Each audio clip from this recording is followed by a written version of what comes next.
Coming up on this edition of Southwest TV News. Over the past several weeks, you're likely to have received a similar letter such as this from SaskEnergy in the mail, alerting you that a SaskEnergy technician requires access to your property to upgrade the natural gas meter.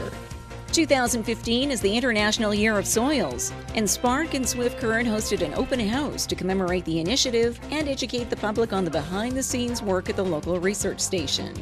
The Great Plains College Gymnasium was filled to capacity as a crowd gathered for the third annual Carhartt and Caviar Showcase and Auction, presented by Ackland's Granger.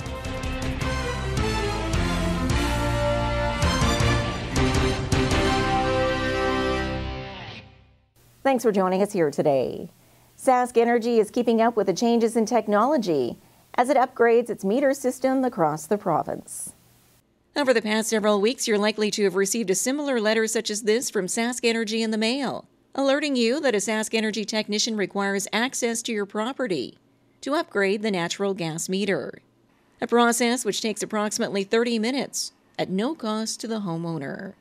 And that's just the federal agency that oversees measurement, making sure that as we're billing our customers that those meters are working accurately. So you will be getting notices from SaskEnergy that we will need to come to your home and shut the gas off temporarily while we do exchange the meter. We take a measurement of the actual reading and then make sure that that reading is accurately documented before the meter is changed. And then we do need to, once the new meter is put in place, a technician needs to come into your house and just make sure that the pilot lights for your furnace and water heater and any other natural gas appliances that you might have, that pilot lights are relit properly and that everything is safely working. Burdnick adds that the new SaskEnergy meters are safety certified and already in place in other jurisdictions. Any utility across North America that has installed the wireless modules onto gas meters, there's been no safety concerns. There's 1 million of these operating next door in Alberta with no safety issues. And we have 6 years worth of experience in Swift Current with wireless modules attached onto our meters there. And they have worked exactly as designed, and there's been no safety issues. And for the community of Swift Current, once the installation is complete, approximately 6,000 SaskEnergy meters will be upgraded to the new automatic reading system.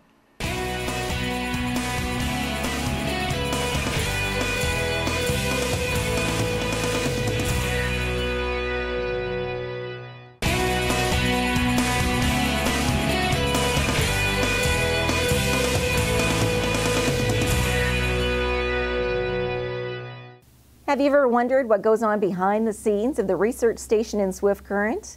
Well, we bring you some highlights from a recent open house at the facility.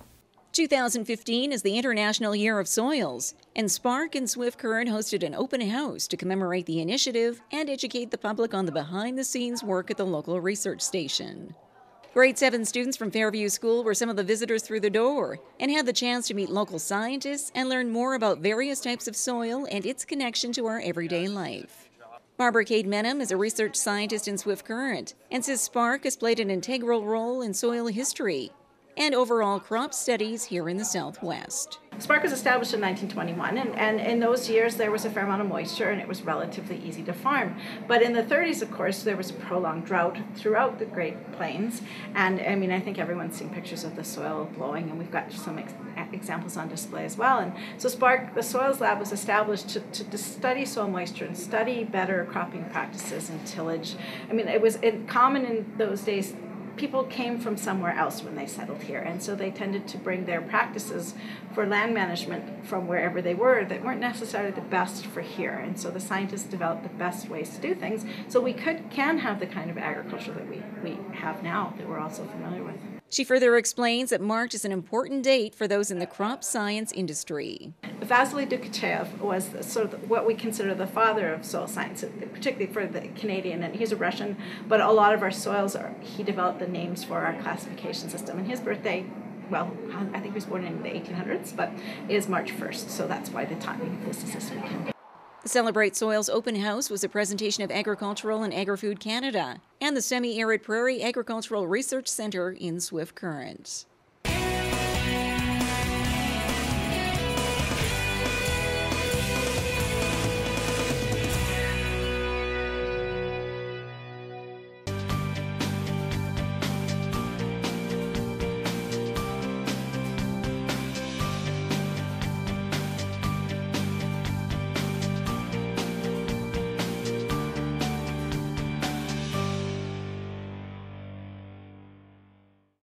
There's something special happening in the small southwest community of Bracken.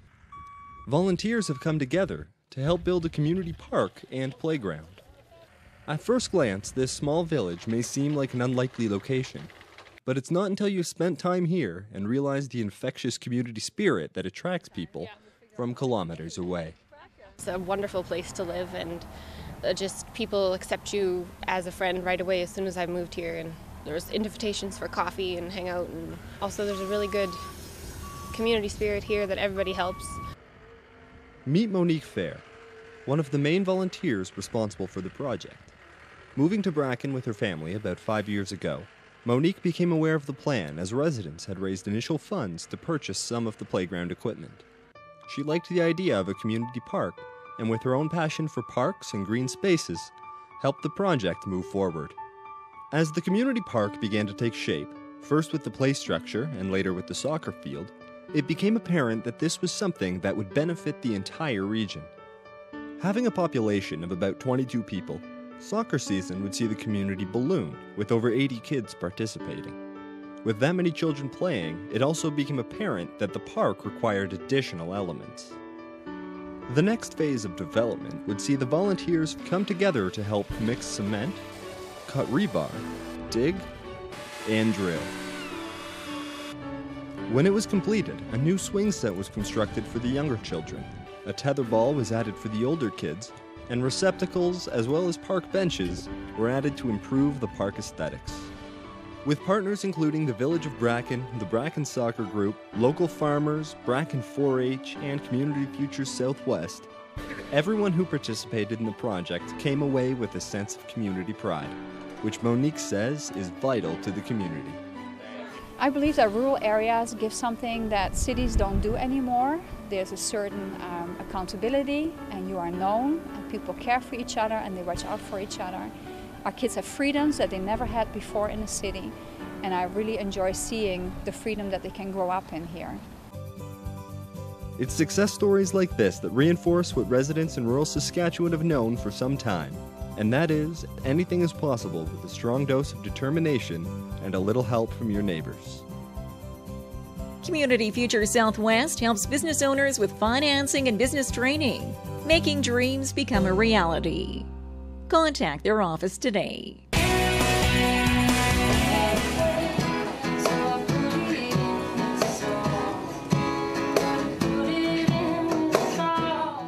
GPC welding students were in the spotlight during the annual Carhartt and Caviar auction.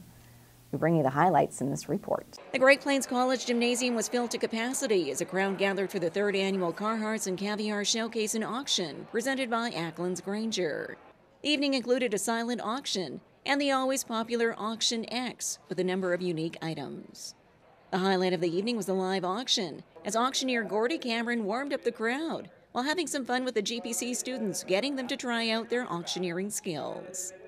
Then it was on to the business at hand, with 11 uniquely crafted items by the welding students, showcasing a trip around the world on the auction block. With the Saskatchewan Roughriders Grey Cup taking in $3,200 and the Eiffel Tower at $2,600, bringing the live auction proceeds to $12,800. An exciting evening overall for the students who had been working on these designs for the last semester, creating one-of-a-kind items for the crowd. That's great that people are coming out there. That's really good. I'm glad that they can take time out of their day and try and make it out or support the school with all the fundraising we're doing. It's awesome. And a memorable night for these patrons who went home with their purchases from the auction. Actually, I came out to buy the Eiffel Tower and ended up with this. No, this is my first time, but I'll be back. Well, we're one of the sponsors at Batco Rem, and we've got alumni that work for us. Plus, we've got current students in the program that work at nights for us, help them going through school. So we came out tonight because some of our guys actually built the motorcycle that we bought, and we're real proud to have that. A well-rounded evening of fundraising and community spirit, which Great Plains College appreciates year over year, as the money raised goes towards scholarships for the welding students and equipment for the welding lab. It's absolutely central to how well the college does and the way that it's linked with its community. That particular aspect is very, very important. We're getting continued year after year, industry support, community support, and we're getting such a diverse range of people. People who have never showed up before coming to this event. We have a full house. I think I heard a number of 230 or 40 people. We couldn't be happier.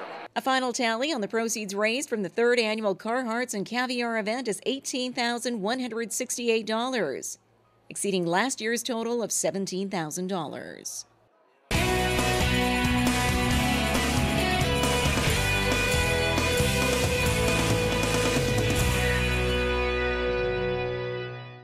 Well, this brings to a close another episode of Southwest TV News, reporting the stories that matter to you.